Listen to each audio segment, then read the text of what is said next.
Army chief Asim Munir کے لیے field marshal کا عہدہ۔ جنرل عاصم منیر کو فیلڈ مارشل کے عہدے پر ترقی دینے کی منظوری۔ ایسا کب اور کس اجلاس میں ہوا؟ دیکھیے تفصیلی رپورٹ۔ حکومت نے army chief general Asim Munir کو فیلڈ مارشل کے عہدے پر ترقی دینے کی منظوری دی ہے۔ وزیر اعظم شہباز شریف کی زیر صدارت وفاقی کابینہ کے اجلاس میں اہم فیصلے ہوئے ہیں۔ وفاقی کابینہ نے انڈیا کے خلاف کامیاب آپریشن کے بعد آرمی چیف عاصم منیر کو فیلڈ مارشل کے عہدے پر ترقی دینے کی منظوری دی ہے۔ سرکاری ٹی وی چینل PTV کے مطابق اسلام آباد میں منگل کو ہونے والے وفاقی کابینہ کے اجلاس میں army chief general Asim Munir کو فیلڈ مارشل کے عہدے پر ترقی دینے کی منظوری دی گئی۔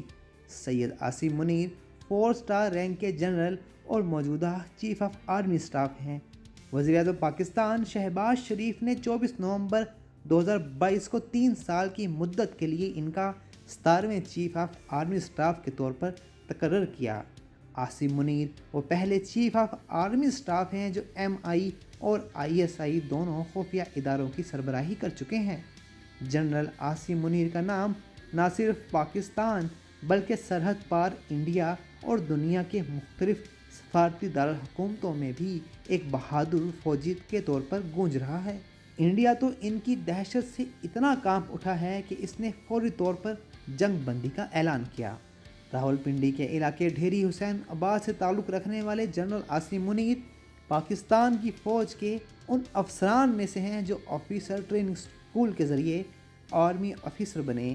ان کا تعلق منگلا کے 17ویں OTS کورس سے ہے۔ پاک فوج میں سینئر ترین افسر lieutenant general Asim Munir DG ISI corps commander Gujranwala اور DG MI سمیت کئی اہم عہدوں پر فرائض انجام دے چکے ہیں۔ جنرل عاصم منیر کو دوران تربیت بہترین کارکردگی پر اعزازی شمشیر سے بھی نوازا گیا تھا۔ تربیت مکمل کرنے کے بعد انہوں نے فرنٹیئر فورس ریجمنٹ میں کمیشن حاصل کیا۔